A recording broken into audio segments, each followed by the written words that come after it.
I'm going to be beating the new event in an average campaign. So you want to go from the spawn here all the way to the right, and you just want to talk to this guy who's like post up, right? And quick lore dump, he's basically just the guy who wants our help to go kill some vampires. And I guess it's in the spirit of Christmas. I don't know why they released this in the December, but like let's just say it's related to Christmas, right? You're gonna go save Santa by killing these vampires, whatever. You can only choose 3 players on your party, so I recommend the best comp is to have 2 rogues and 1 priest. This is the meta. Trust me on this. You don't need any other like guide. All right, this is the build. This is me very easy. All right, so let's just go through it. So for the earlier stages, you know what I'm saying, we just fought these basic peons that you could fight in the forest from the base game. They're just reskinned enemies of the normal enemies, you know what I'm saying? You have the blood rats, the blood pixies, blood whatever, right? Everything's just a vampire now, everything's very edgy, nothing too different, right? Some enemies do have some extra moves where they do like lifesteal or they make you bleed, but that's just like nothing too special, all right? Strategy is the same, pretend you're playing the base game, you know what I'm saying? Target the higher value enemies.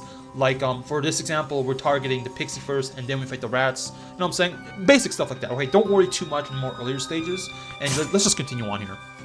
Now, when you're at base camp, you know what I'm saying, just do the same stuff you would do in the normal game. Put your points into the right areas, level up, get gear, whatever.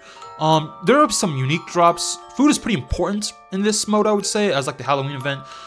Turn all your rat tails into the morsels, you know what I'm saying? It's very good for early game if you ever just need healing options, and if you ever get any other types of ingredients that can only be turned into food, turn it into food, keep it in your inventory. You're gonna want to save that for the boss fight, alright? That's what we had to do, you know what I'm saying? I failed this the first time because I didn't have enough food, and that was my fault, right? So pack your food. And as you can see, we're on the next stage. There's the reskin vampire goblins, oh my god. These guys are basically the same as the normal goblins, except they don't take your money and they don't run away. They do have a new move where it's basically like a multi-hitting blood suck move, and they kind of get some lifesteal. It's whatever. Focus the pixie, kill the blood goblins, you'll be fine, alright? And moving on. Now the thing that's special about this event is that there are upgrades. You get these every like 2 or 3 battles, I don't really know. And I don't have any footage of the other upgrades because I only did this with Assassin first try because this strategy is just so broken. So just read the descriptions, you know what I'm saying? Take your time. They're all very descriptive, so you'll be fine, right? Just choose the best that suits for you. Now, basically, as an assassin, right, you're going to want to go for status damage, right? Damage over time effects, right? So don't choose Vital Hunter. That's just useless, right? And you can choose them for scene. I didn't because I just don't like relying on RNG, right? This is just relying on RNG that helps save you, and I don't recommend it. I went for dotting because while it may do less damage individually and not apply bleed, later on, once you have the vials, this cheap multi-hit attack applies your status effects, right? Very good for early game, so I recommend choosing dotting. Alright, so we're on round 3 now. Same strategy here, right? There's reskin Thraws, the Thraws from the dungeon main game. And basically what you want to do is just target the Thraws first and then attack the blood goblin thing, right? You'll be fine. Moving on.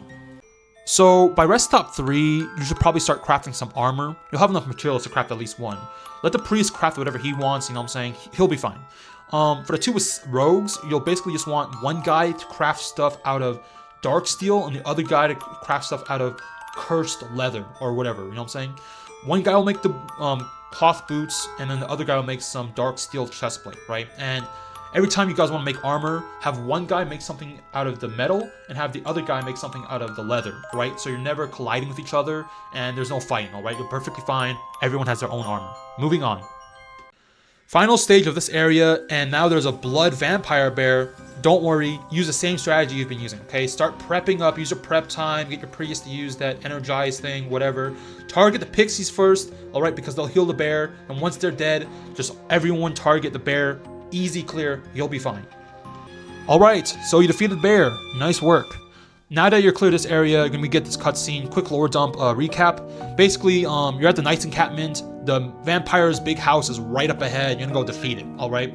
Go talk to this knight commander and stuff, and you have 2 options here, all right? Honor mode or normal mode. Of course, I chose honor mode because I'm not a coward, and you shouldn't be too. With this strategy, you can beat it easily. And once you choose honor mode, you'll also get some stat points and some max HP. You'll be fine, man. This rest stop is pretty important because there's a shop here, and basically what you want to do is buy the weapons, all right? Buy the weapons for your class, you know what I'm saying? Equip them, very good, right? You might have to sell some of your extra materials. That's all right. You know what I'm saying? Just sell like the morsels and rat tails and just some extra materials like the tainted leather, because your Prius will basically by now have all of his armor, right? Just sell anything extra and you'll be fine. Buy your items, all right? Also, for your assassins, tell them to buy the vials, all right? Very important. And of course, the upgrade here is that you choose your class, all right? Tell your priest to choose zealot, and both of the rogues choose assassin here, all right? And basically, you want to buy the 2 vials, all right? And this is where, you know, the strategy mainly revolves around, because every single hit you do now is going to apply a bunch of status effects, like the poisons, different types of poisons, once you choose prep, all right? So every single fight, you choose prep time, and then you go attack, all right? Moving on. All right, we're now in the vampire mansion, and we got to kill all these disgusting vampires. Don't be afraid that there's 4 of them now. They're very easy. So strategy here is to have both of your assassins use prep time and your priest to block or charge his mana. And basically, you're gonna let the vampires attack you. Don't worry, none of you will die on this turn. And then, after this turn, on your next attack, both of the assassins will use both of their knife throws, and you'll basically be attacking all the vampires, applying all the status effects. And then your zealot will use his holy flame and attack everyone too, and basically everyone's just gonna die. All right, this is super strong. I don't even know what the hell. Like, did the devs even test this? Because like this is like way too easy. I was like super surprised. Like, no way, bro. This can't be intended, right? But it's really just that easy. All right. Okay, so now that you're at the next rest stop, you'll be able to choose another set of upgrades. And for this one, I chose the laced blade because, you know, as you can just see on the screen, just read it. Every single one of your attacks have a chance to apply a poison, right? 30% chance, and it's increased to 50% if you have the applied toxins, right? And basically, you know what I'm saying, you have both the vials, and then you use prep time, and basically you're just applying all these poisons, all these bleedings, and your opponent just has like 50 damage over time status effects, and you're just broken as hell, all right? Next fight. Look at these new enemies. Oh my gosh, you're scared. So you got the vampire, got the ghost, you got the freaking whatever that guy is, you know what I'm saying?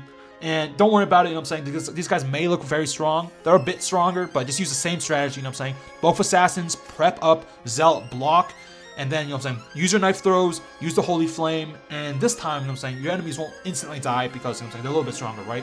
Don't worry about it. The damage over time effects will kill them. I mean, I was really surprised when this happened, you know what I'm saying? Like, I did not know, like, you could stack this many damage over time effects. Like, the freaking DOT does, like 40, 20 damage, and it's like, this is crazy, right? And, you know what I'm saying, most of the enemies will be very weak after your double knife throw and holy flame, so you can just easily finish them off with like a dotting or just a normal strike, right? So you'll just be fine, okay?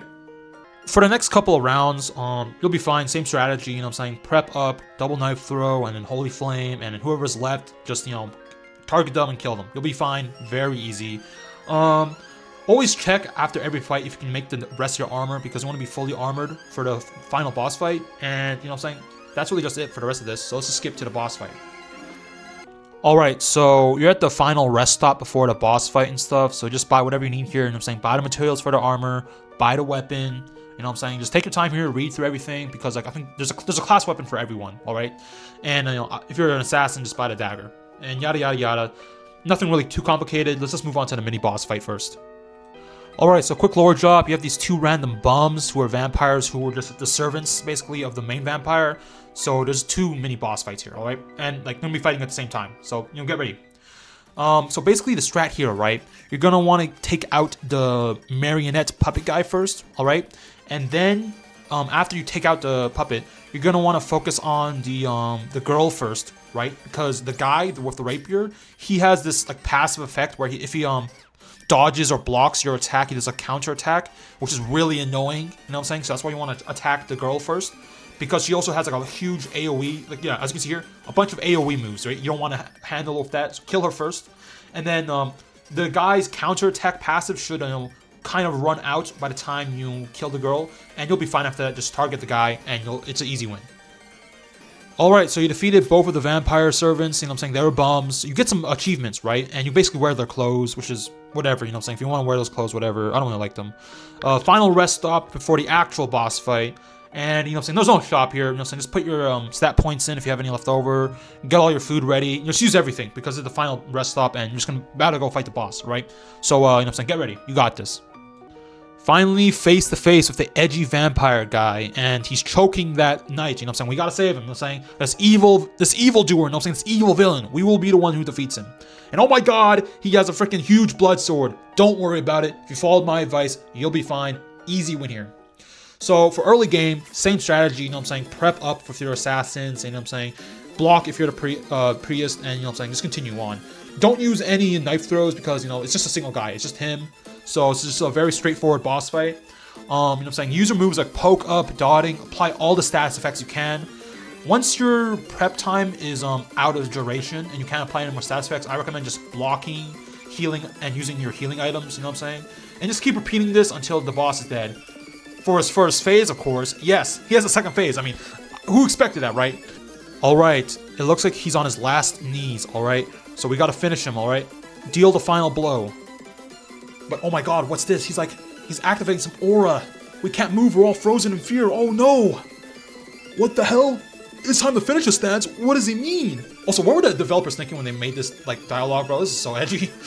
And he freaking like charges up his entire final attack. Like, oh my god, this can't be it, no! But what's this? We're still alive? Oh my gosh. It's like the power of Santa! Yeah, I genuinely have no idea what happened here. They don't explain this later on. Like we just have this glowing effect and then we're alive somehow, right? What the hell? And you know, look at the passive, like, mote of hope. Like, what the hell? Like, I guess it's the power of Christmas. You know what I'm saying? This is the power of jolliness. You know what I'm saying? This is why we're alive here. We gotta kill him and save Christmas. You know what I'm saying? We gotta save Santa or whatever. Second phase, final phase. Let's beat this guy once and for all. All right. Okay, so I have no idea why the other guy didn't prep time early. I don't know what was going on, right? I prep timed, right? So I was just applying all the stats effects, and he prep time on turn 2. Whatever, okay? I recommend both of your assassins prep time. You know what I'm saying? Same strategy. We're gonna go kill this guy, all right? Nothing too hard. And he'll be doing a lot of damage, all right? He'll be doing lots and lots of damage, all right? And also, he has this very annoying effect called the Blood Plague, as you can see. And basically, you can't heal, okay? Get the Priest to not heal you. Get the Zealot to focus on full offense. Don't eat anything that will heal you. It just makes you take more damage, which is dumb, alright? I don't know why the Zealot healed me here. He said he was worth it. I don't know what he's talking about, right? And watch out for the boss, because he genuinely does so much damage. Look, I'm already half health. I'm already half HP from that one attack. That's what's going on, right? And I didn't even notice this, but the boss is like 700 HP, or like 500. Like, what's going on, man? How is he so much HP, you know? But don't worry about it. Don't let that be cause you to be scared. This is a very easy boss fight. Just follow the same strategy. Apply your effects. You know what I'm saying? Block when the prep time is over, and eat your food when the Blood Plague is over. Because like, watch out for the Blood Plague because it only lasts for like 2 turns. So you can't heal during this fight. All right, you just have to be watchful, right? And as you can see, you know, he does do a lot of damage. All right, just remember to block. Remember to time your heals and keep fighting him, and you'll be fine, man. Just follow the strategy. All right. Okay, we finally did it. It's the journey's end. He's on his last knees. And we actually didn't even kill him. Like, canonically, he got away, which is such bullcrap. Like, come on, devs. Let us have this one. Let us kill him. You know, the cavalry comes. Where were these bombs earlier? You know what I'm saying? They didn't come. But basically, you know what I'm saying? Oh, nice work, pal. You did it. Stand proud. Whatever. And you get the badges. And, by the way, you don't have to do the normal mode. Because if you do the hard mode, you get the normal badge and the hardcore badge. So it's all good, you know what I'm saying? You get all the skins, you can wear all the vampires' zesty costumes if you want to. Nice work.